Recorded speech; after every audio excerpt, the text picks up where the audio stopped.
Good morning students. मैं doctor Paya Agrawal, assistant professor SPC government college Ajmer. आज का जो हमारा टॉपिक है बीमा दलालों के प्रकार।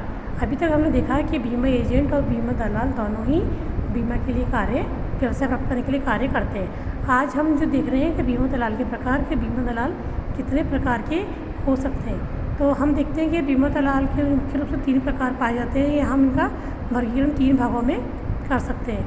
नंबर 1 है हमारा प्रत्यक्ष दलाल, जिसे हम कहेंगे डायरेक्ट ब्रोकर। सेकंड है हमारा पुनः बीमा दलाल, जिसे हम कहेंगे री इंश्योरेंस ब्रोकर। और थर्ड जो हमारा पॉइंट है मिश्रित या संयुक्त दलाल, जिसे हम कहेंगे कंपोजिट ब्रोकर। तो ये तीनों दलाल जो होते हैं, तीनों ही दलाल अपने अपने कार्य करते हैं। तो अब हम देखेंगे कि प्रत्यक्ष दलाल से हम क्या आशय है, प्रत्यक्ष दलाल किससे कहते हैं। तो जो हमारा बीमा दलाल विनिमय 2002 बना हुआ है, उसके अनुसार अगर हम देखें तो प्रत्यक्ष दलाल वह दलाल होता है जिसे समय विशेष पर प्राधिकरण द्वारा प्रत्यक्ष दलाल के रूप में कार्य करने के लिए लाइसेंस दिया गया है। यानी अधिनियम कहते हैं जिसे प्रत्यक्ष दलाल के रूप में कार्य करने के लिए लाइसेंस दिया गया है, तथा चूँकि जीवन बीमा या साधारण बीमा अथवा दोनों ही क्षेत्र में अपने अपने ग्राहकों की ओर से पारिश्रमिक के बदले विनिमय 3 के अधीन उल्लिखित कार्यों को करता है। तो कहने का आशय जो विनिमय बना हुआ है बीमा दलाल विनिमय, उसके अनुसार जिस व्यक्ति को प्रत्यक्ष दलाल के रूप में लाइसेंस प्रदान किया गया है तथा जो कार्य उसके लिए विनिमय 3 के अधीन उल्लिखित किए गए हैं, उन कार्यों को जो व्यक्ति करता है ये प्रत्यक्ष दलाल माना जाता है। तो इस तरह से हम कहें तो प्रत्यक्ष दलाल प्राधिकरण से प्राप्त लाइसेंस प्राप्त वह दलाल है जो कि अपने ग्राहकों की ओर से जीवन बीमा या साधारण बीमा या दोनों ही व्यवसाय से संबंधित वे सभी कार्य करता है जो बीमा दलाल विनिमय 2002 की 3 में उल्लिखित किए गए हैं। तो उसे हम कहेंगे प्रत्यक्ष दलाल। इसी प्रकार से हम जो सेकंड हमारा जो पॉइंट है वो है पुनः बीमा दलाल। पुनः बीमा दलाल जो है प्रत्यक्ष दलाल से विपरीत से अलग होता है। तो हम देखते हैं कि बीमा दलाल विनिमय 2000 के अनुसार पुनः बीमा दलाल वह बीमा दलाल है जो कि पारिश्रमिक के बदले प्रत्यक्ष बीमाकर्ताओं का तथा पुनः बीमा कंपनियों से पुनर्बीमा की व्यवस्था करता है। तो हम देखते हैं कि प्रत्यक्ष दलाल और पुनः बीमा दलाल की कार्यप्रणाली बिल्कुल भिन्न है।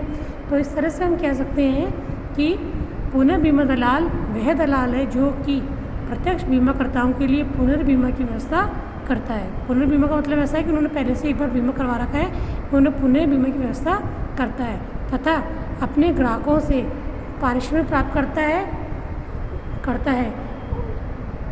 इसी के साथ में ये स्वयं में कोई पुनर्बीमा का अनुबंध नहीं करता है, बल्कि बीमाकर्ताओं तथा पुनर्बीमा कंपनियों को पुनर्बीमा अनुबंध करने में आवश्यक सहयोग प्रदान करता है। कहने का मतलब है कि ये स्वयं में कोई पुनर्बीमा का अनुबंध नहीं करता है, बल्कि जो बीमा करता है और पुनर्बीमा कंपनी है उनको पुनर्बीमा री इंश्योरेंस का जो कॉन्ट्रैक्ट करने में उनका सहयोग प्रदान करता है। इसी तरह से अगला बिंदु हम देखते हैं संयुक्त या मिश्रित दलाल।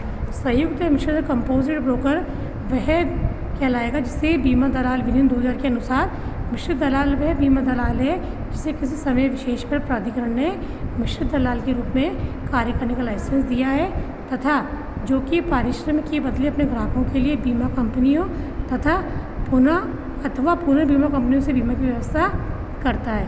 तो इस तरह से हम देखें तो मिश्रित या संयुक्त दलाल प्राधिकरण से लाइसेंस प्राप्त वह दलाल माना गया है जो पारिश्रमिक के बदले अपने ग्राहकों यानी क्लाइंट्स के लिए बीमा कंपनियों तथा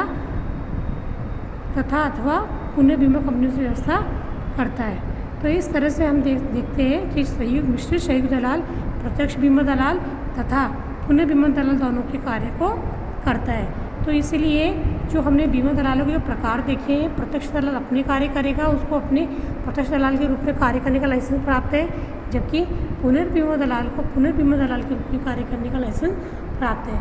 अब जो हमारा थर्ड पॉइंट है संयुक्त या मिश्रित दलाल, तो इस प्रकार के दलाल को प्रत्यक्ष दलाल के रूप में भी वह कार्य करता है तथा पुनर्बीमा दलाल के रूप में भी कार्य करता है, इसलिए उसे हम मिश्रित या संयुक्त दलाल का नाम देते हैं। तो कहने का आशय है कि मिश्रित दलाल को प्रत्यक्ष दलाल के भी सभी कार्य करने हैं तथा पुनर्बीमा दलाल के भी सारे कार्य करने हैं, इसलिए उसको संयुक्त रूप से हम मिश्रित या संयुक्त दलाल कहते हैं।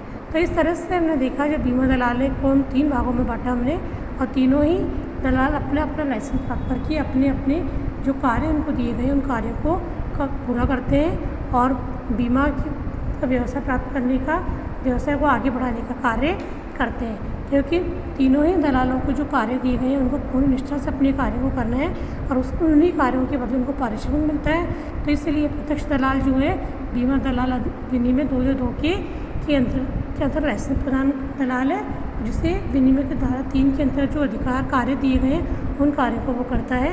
इसी प्रकार पुनर्बीमा दलाल को पुनर्बीमा दलाल के रूप में लाइसेंस दिया गया है, वह अपने उन कार्यों को करता है जो उसे दिए गए हैं, जबकि संयुक्त दलाल इन दोनों के ही कार्य को मिला जुला के करता है, इसलिए उसे संयुक्त दलाल की संख्या दी गई। तो इस प्रकार से बीमा दलाल के हमने जो प्रकार देखे, मुख्य 3 प्रकार पाए जाते हैं और तीनों ही अपने अपने कार्य को बड़ी सावधानी से सजगता से करने का प्रयास करते हैं।